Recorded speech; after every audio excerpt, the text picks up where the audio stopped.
Former Indiana Congressman Lee Hamilton received the Patriot Award earlier this week, partly for his work as the vice chairman of the 9/11 Commission.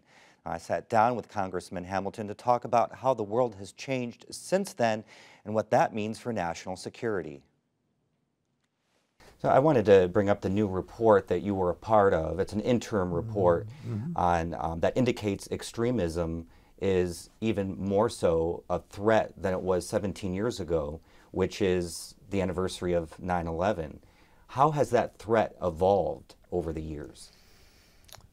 Well, I think we've made a lot of progress. We've killed a lot of bad people, terrorists who want to attack us. We've reduced the size of the territory they control sharply.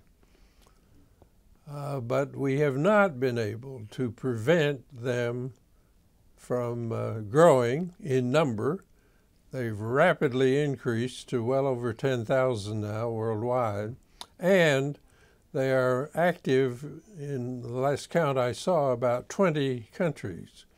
So progress has been made, but they've also evolved and become more lethal. But this has been a costly government, military event over the past few years. What's not being done?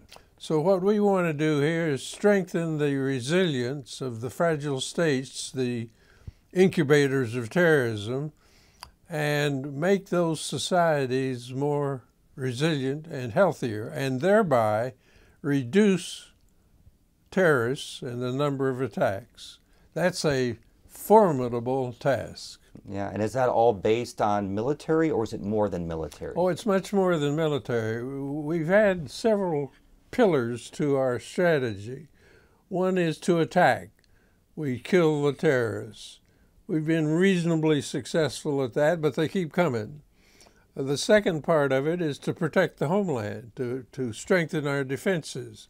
We've been reasonably successful at that.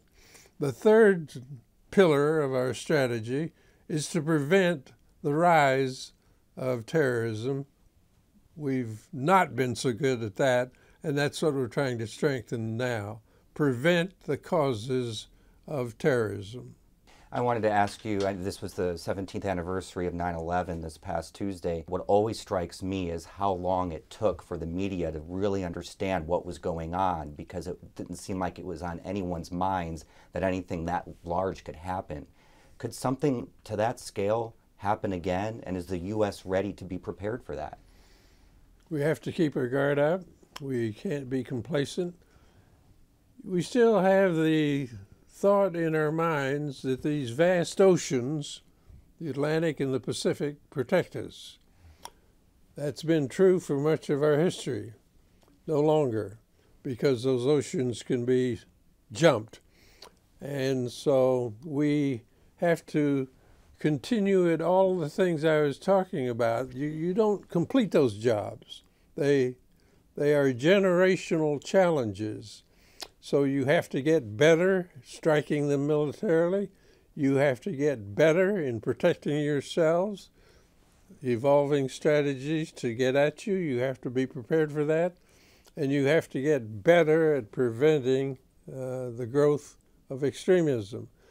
I don't think this is something that we're going to solve next year or 2 years from now. I think it's a long-term strategy. This is a new challenge for American foreign policy, and it's going to be a part of our foreign policy now for decades to come. It's going to be expensive, not as expensive as fighting a war, but it's going to be expensive. You're going to have highly skilled people. How do you prevent the hacking, for example?